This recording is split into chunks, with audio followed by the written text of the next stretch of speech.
that kind introduction, although I'm not sure how fair it is to have the data presentation follow deliciousness, but the energy is certainly high, and in a manner of speaking, I actually believe that data can be delicious as well. And so it's my goal by the time I get off here today that you all agree with me on that fact. But we have a lot of really cool takeaways to share this year. Here's today's agenda. I will recommend going in your booklet. You have the slides right there, so you can follow along in that way. And we also have an infographic that we created with some of the key takeaways that are at each of the tables around here as well. Just to go over real briefly the big takeaways we had, the majority of companies are increasing corporate contributions over time. So this is not new news at all. We've seen this over the past several decades. Corporate contributions have going up, but we're really happy to see it continuing this year, and we'll show some cool data about how it's going up and where it's going up as well. We've also found that employees are playing a really big role in this. We have some data both from the survey as well as from our CEOs that I'm happy to share with you here today from our Board of Boards conference that we had earlier this year. Companies are starting to measure the societal value of their contributions, and the final bullet has that business value that we think is really important as well. And so we're going to share some data there as well. Now, we only have 30 minutes, actually far less than that now. So I was hoping to have a Q&A at the end, but if we don't get to that, I want to make sure that if something doesn't make sense throughout, feel free to let me know. Feel free to wave your hand. Just let me know if I need to talk through something in a different way. If I don't see you, shout at me. We're in New York City. We shout here, so it's totally all right, and I'll be okay with you going in that direction.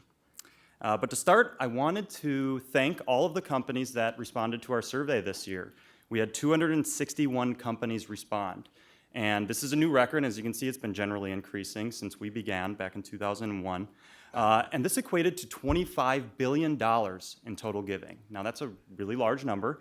And for especially those that haven't been here before, when I talk about total giving, that includes both cash and in-kind contributions. So that's product donations, that's pro bono service. That includes those other areas of giving, inclusive of that cash then as well. So that's why that number is so large that we see there. But thank you all for participating in that survey and giving me something to talk about here today. The first question we often get asked is, how much do companies give? And we typically have focused historically on the median level of giving, which in this diagram you're able to see is at $18.5 million in 2013. That's what the median middle company. Now on this illustration, the reason we built this is that my favorite part about working with all of you throughout the year is that when I've shared this number and I've shared trends around median giving, and I hear so many times that, hey, our company doesn't want to be median, it doesn't want to be average, we want to be the best. So what do we got to do to be the best? And I imagine your employees are asking the same thing of you and your teams. And so we looked at quartiles, and we measured quartiles to understand the top 25% of companies and the bottom 25% of companies. And those are that top quartile and that bottom quartile. And we saw that the cutoff for the top quartile was at $53.8 million. Now again, that's total giving, cash plus in kind. As we move on and we look at other ways, because we know there's so many ways you can view the generosity of companies, if you are interested in only looking at cash giving, you can see that to be in that top quartile, your company would have had to give $35.5 million. Now, we have a great range of companies here, and it's all the largest companies in the world. But there's still a range in sizes of businesses. We have a lot around $2 billion in annual revenues. And we also have a lot that are in $100 billion in revenues and $400 billion of revenues. So it's important to look to the right side of this table as well and understand total giving as a percent of revenue and as a percent of pre-tax profit to normalize that if you're wanting to benchmark against a company that might be a lot smaller or a lot larger than yours. And so what we found with normalized giving, we found that to be in that top tier, essentially to be the most generous company in that top quartile, you would have had to give 0.22% of revenues or 1.95% of pre-tax profit.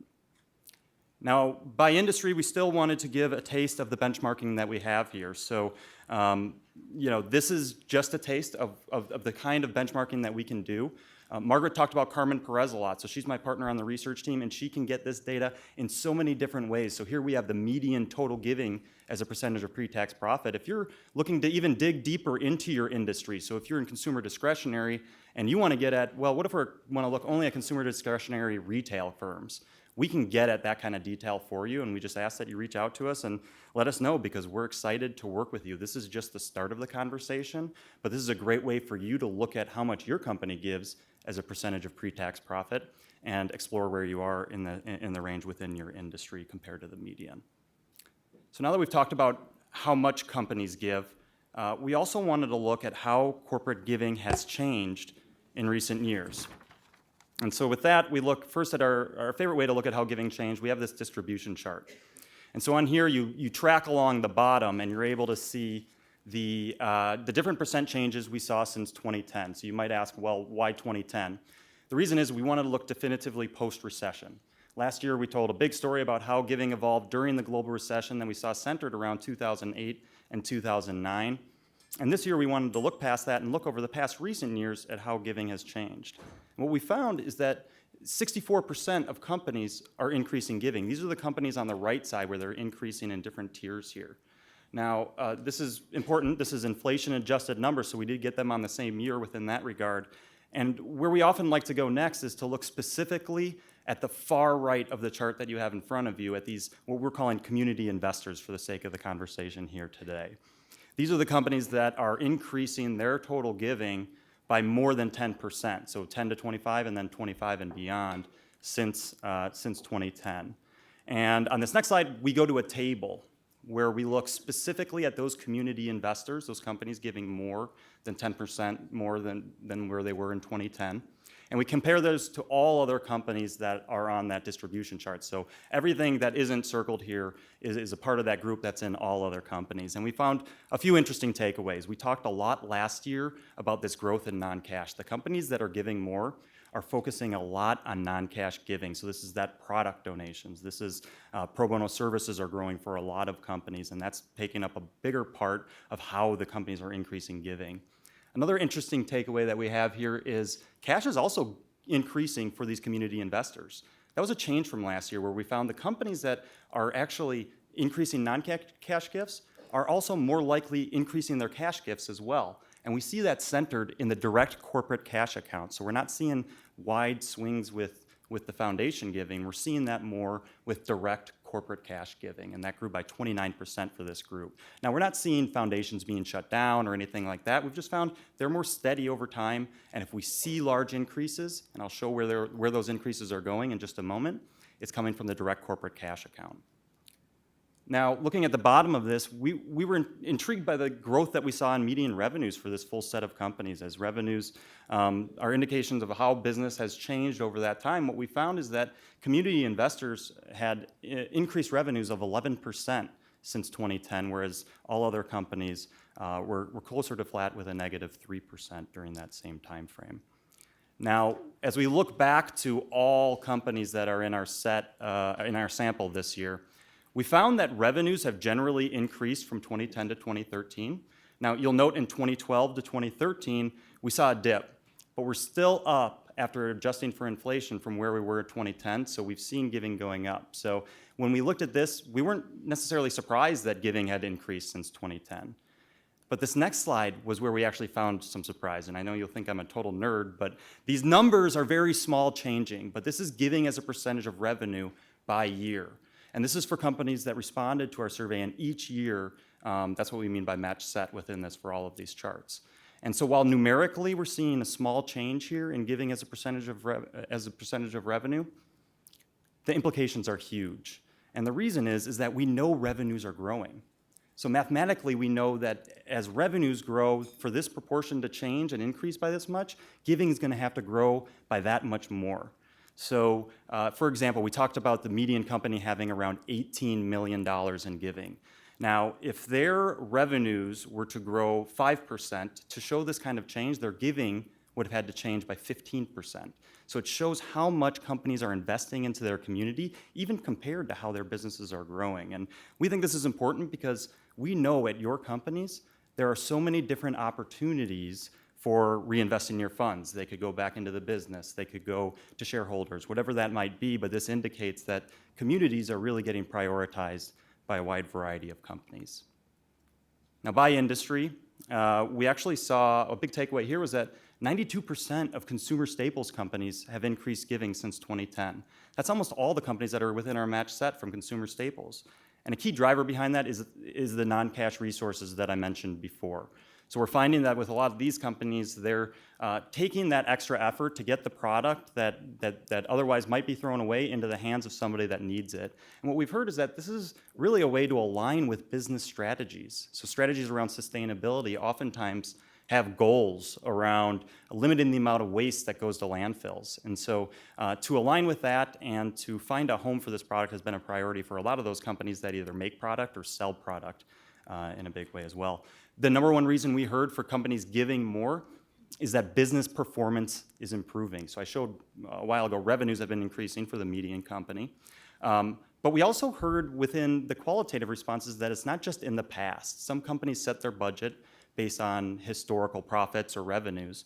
But we also found that companies are projecting growth within their business in the future and staking a claim in the community now, and really focusing on that for why they're increasing giving on an annual basis.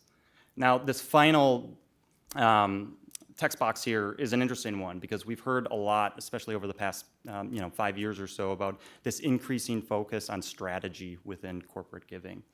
And it's interesting because this is towards the bottom. We're looking at the companies that, or the industries that haven't had a lot of companies increasing giving. And essentially what we found is that more times than not, when we have cited reasons from companies for why they're giving change in one way or other, and they're talking about becoming more strategic, we've actually seen giving go down. Companies are moving away from areas that don't necessarily align with their business. And in a lot of cases, we've seen a huge move away from culture and arts in that way over the last several years. And we haven't seen the same kind of growth within the areas that they are now reinvesting to. So for companies that aren't increasing, that's one of the major reasons we saw for those changes. Now, this slide illustrates how we interpret the strategic giving conversation. And so the orange line shows the average grant size, or the median grant size, from 2010 to 2013. And this isn't a surprise. Giving has gone up for the majority of companies. You'd expect grant sizes to increase. Now, the surprise is when you look at the blue line. This is the number of recipient organizations per grant maker, full-time equivalent, within your teams. So what we saw is back in 2010, the median grant maker worked with 63 recipients, and that's down to 50 in 2013. So that tells us about this environment in the nonprofit community where some nonprofits are really thriving and getting a lot of support, and then there's others that have stopped receiving support, and then they're being kind of on the other side in this environment of winners and losers within that. An interesting takeaway on this slide as well is you look at the spike in 2012. We found that this is likely driven in part by disaster relief giving. So in 2011, what we found is that there were major disasters that year, particularly in Japan, and disaster giving spiked in that year. But in 2012, there was also a lot of major disasters, particularly here in the US, including Hurricane Sandy. And so when we looked at the US Chamber of Commerce's, they have a disaster tracker over time, and we looked at companies and compared the years of how they supported different disasters. And what we found is that with the majority of companies filling out our survey based out of the United States, we were seeing how they were supporting international end recipients versus domestic end recipients. And what we found there is that in Japan, a lot of companies were giving a lot of money. This was a major disaster back in 2011. But they were often to 1 or 2 or 3 organizations. And what we found in the US with Hurricane Sandy is that they were making these large contributions as well, but they were also building relationships with local food banks, with local organizations their employees were engaged with, and on and on. So what we found is that is what led to that spike in a large part that year, but then we saw it come back down in 2013. Now, the next thing I want to talk about within this growth in giving is where contributions go. And I want to start by asking you a question. So get your poll device ready. And we want to ask this, and I just want to call out first off that when we talk about where contributions go, we're talking about cause area, but we're also talking about location. And the first question that I have here deals with the percentage of total contributions within your company that you estimate go to your home state, and if you're international, your home region. Now, we don't have data on this. So I'm asking you for an estimate within your own company about what percent goes to that. And we'll give 10 seconds and are interested to see the responses that we will get on this.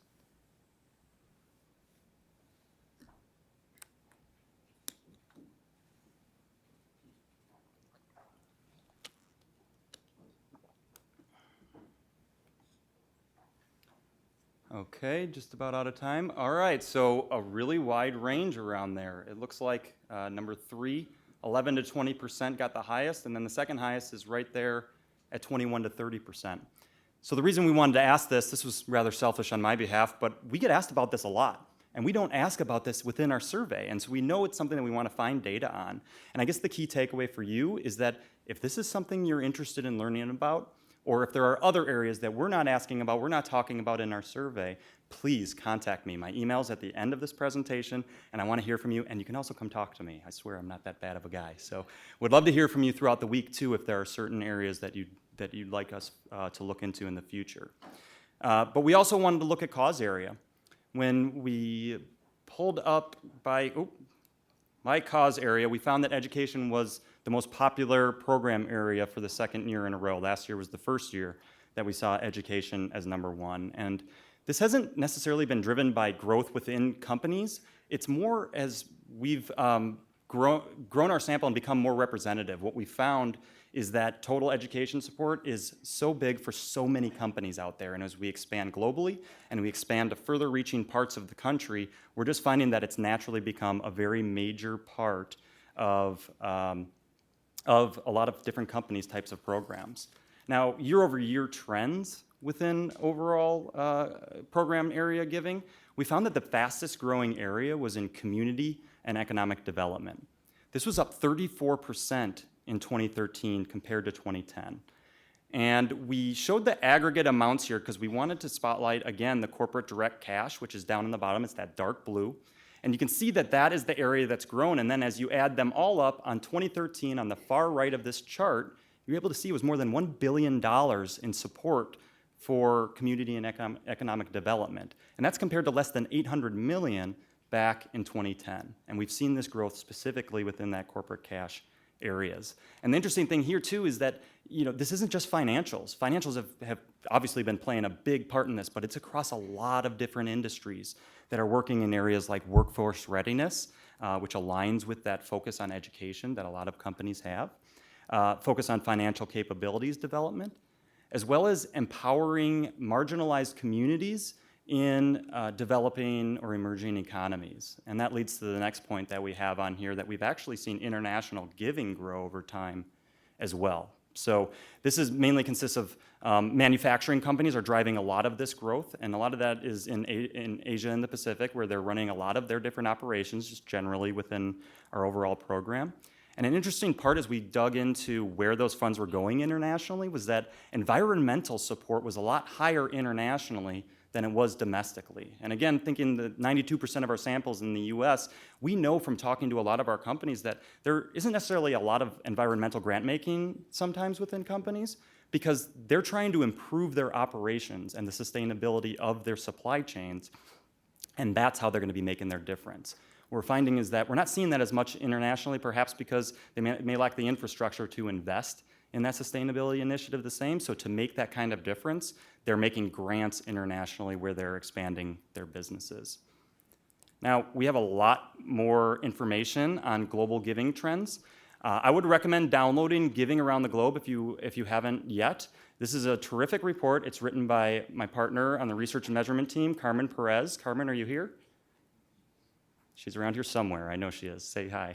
So she's awesome, and she's really fun to talk to, and she knows so much stuff about international and global giving. So I would recommend downloading this, but even more than that, I would recommend talking to her if you have a chance. And I'm going to introduce the next sessions in just when I'm done with this presentation, and she's moderating a session on giving in India and China. So I would definitely recommend chatting with her, and you can look forward to having more results and reports like this in the future from CECP and Carmen. Now on to the role of employees in corporate giving. So this is a really hot topic, especially as media asks us a lot about trends within the field. And once again, I want to start with a poll question among you all, and it's the same poll question that we asked your CEOs, your bosses, at our Board of Boards conference. And so I'm going to pull it up here, and what we want to know is about the encouragement from which stakeholder group would matter most in a decision to expand your company's investment in the community. Among this group of stakeholder groups, which one would have the biggest difference on whether or not you're going to invest more or less? We'd love to hear from you.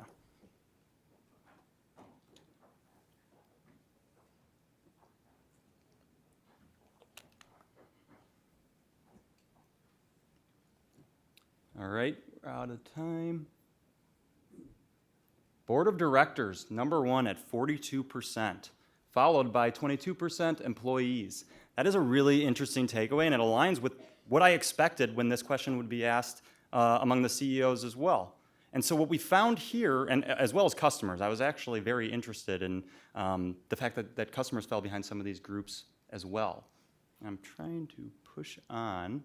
As we move on, we asked the same question among our CEOs at the Board of Board conferences, and we had a really interesting takeaway. As you can see on the slide, employees were number one at 36%. I also love the big fat zero for government. Even media got 3%, and so I thought that was a really interesting takeaway as we looked at that. But the clear takeaway here was that employees have truly taken center stage in the development of our field. And so we wanted to look at this and explore the role of employees more in this creation of social value that we know your companies do in so many ways, and that grant making is just one piece of that. And one thing I'll say is that CCP advocates for you all year round. And it's not just the EA winners who are awesome, and we really enjoy talking about them, but it's all of you. We think you're doing great things. If you ever hear Sarah Adams talking within our office from communications, she talks so much about how companies go beyond checkbook philanthropy and do so much.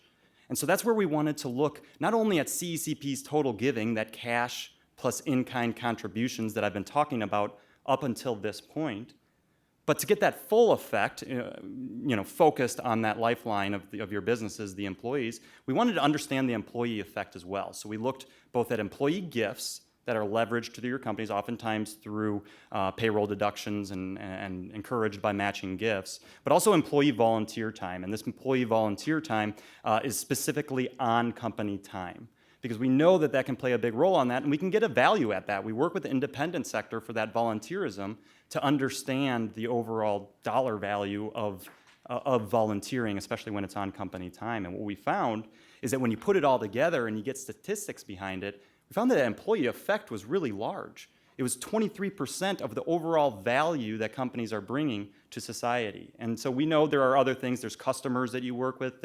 You're adding jobs all the time. There's so much value, but focused on the employees, we found that is a really significant portion. And so it suggests that companies that are encouraging donations through matching gift programs or offering time off to go and volunteer for a cause your company cares about and your employees care about, they're adding this multiplier effect to the overall value they're able to bring to society. So a common next question is, how many companies are offering paid release time or volunteer time off? And we found that in 2013, 59% of companies were giving time off to go and volunteer. That's up from 51% back in 2010. And I also included on this chart pro bono service, because that's been another fast-growing program, especially over the last couple years, where we've seen more and more companies focusing on the development of paid release time volunteerism, but also this pro bono service. And it shows us that this isn't all about making your employees happy, although that's obviously very important, but it's also about driving impact in communities using the skills that you're developing within your business. And to no surprise, what we found is that employees are taking advantage of these. I know I would. This is fun. You get to go and volunteer during work hours. But this aligns with things that we heard from United Health Group. We released a report last year that showed that this is not only good for employees, it's good for business as well. It makes employees happy, but it also can improve skills over time too. So that's something that we know companies are keeping an eye on over time. For the very first time, we included a required question on matching gifts. And so we asked, even if you can't share the data with us, did you offer any type of matching gift? And we found that 86% of companies are offering matching gifts in 2013. And that's a really high number. That's the great majority, and it's actually more than the number of companies that are running a foundation, which was another required question that we had this year.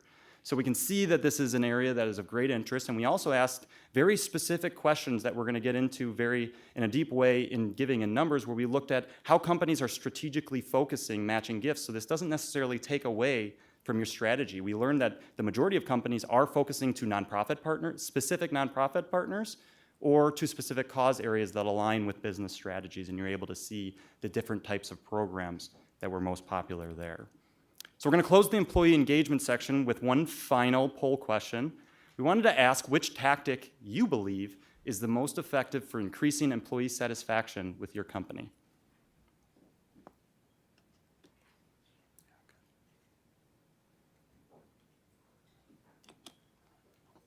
All right, 7 seconds.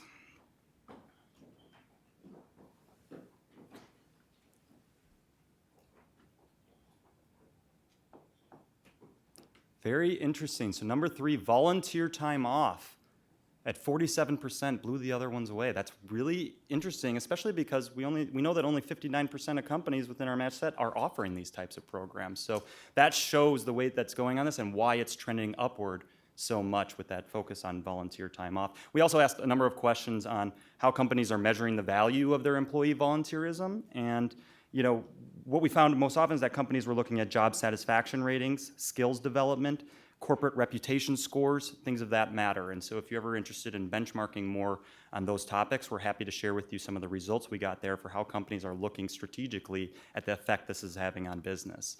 Which leads very nicely to the next point. We wanted to look also at how companies are measuring the value of corporate contributions. We released Measuring the Value of Corporate Philanthropy back in 2010, so at the start of our match set. We released that report to offer guidance on how to start measuring the societal value, but also the business value. And so in this year's survey, we were really excited to ask where companies were, how they were doing it, and if they were even doing it. And what we found is that in terms of measuring societal outcomes and or impacts, 76% of companies were doing this in some capacity. And this aligns with the Nonprofit Finance Fund, which just released a report about the nonprofit industry that found that 70% of grantees were getting asked for impact metrics within theirs. And the encouraging part about that was that in that report from Nonprofit Finance Fund, the majority of those companies, I think it was 70-some%, found those impact metrics useful. They were actually using it for continuous improvement within their overall programs. So we think this is a very positive thing, and we're really excited about what it means for the future. Now, we did find that the majority of companies are new to this, and the majority of companies want to do it a lot better than they are right now. So this is something that we see as an opportunity in the future to work with you, to consider how companies are doing this and the types of grants that they're doing it for. So measuring the impact isn't necessarily for all grants that you're writing. We found the majority of companies are focusing to very specific grants. Number 1, a lot are focusing to a specific cause area. Also a specific threshold of overall giving. So we found the average threshold was about $100,000. Any grant higher than that was requiring nonprofits to provide impact metrics back from those investments that you're making in the communities. But the most companies were measuring specifically for a signature program, or what we've been calling a strategic program. And we wanted to briefly show you specifically within these companies the resources that they were using. So what we found is that just over a quarter of companies were using consulting firms. And a lot of them were using a mix and match of all of these. So that's why this won't add up to 100%. And we found that it really differs by cause area, by industry, and so on. So this is another area where I would recommend that you reach out to me and you reach out to Carmen, who leads all the reporting and the benchmarking work, to help you assess within your cause area or within your group of companies about how this is evolving even within your industry, if that's an area that you're interested in too. So again, with a lot of this stuff, this is just the start of the conversation. We're excited to keep speaking with you in the future about that. Now, this all leads to the million-dollar question, which we are yet to be able to answer, about whether or not this is good for business. Is this going to improve business in the long run? And we at CECP believe it is. And so we looked at those quartiles that I talked about before back in 2010, and saw the companies that were in those quartiles, in the top and the bottom quartile, and measured the ones that responded to our survey over 4 years. And what we found is that the most generous companies were earning more, both in revenues and profits, by 2013, and that was a really exciting takeaway for us. Now, we can't prove causation on this. There's so many other things that play into this, but we think it's a cool indication that we can lean on in the future for how this is, and this is quoting Terrence Lim, how these philanthropic strategies can be successful in creating long-term business value. And if you read that report, it's back from 2010, but it's a great report and has a lot of information about measuring the value not only of grants, but specifically looking at employee engagement and areas like that as well. So that's what I have. I am officially out of time, but I do want to say that take these key takeaways back to your teams. Would love to hear from you, would love to come present to your teams if it's something that's of interest that your teams would be wanting to learn about. And also, utilize our benchmarking. I talked about Carmen a lot. Our online system is updated with 2013 data right now, so you can go in and see the benchmarking information that we have in there. That led to all these key takeaways that we have here that we're going to be, again, reporting on and giving in numbers, which will be released later this year.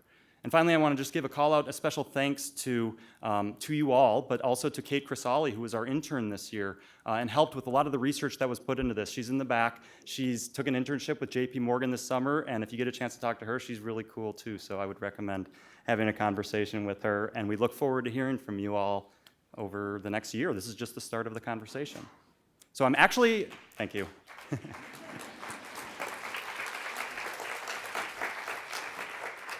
At the back of this presentation in your folders, you can find the participants and everybody who's included in the research findings that we had here.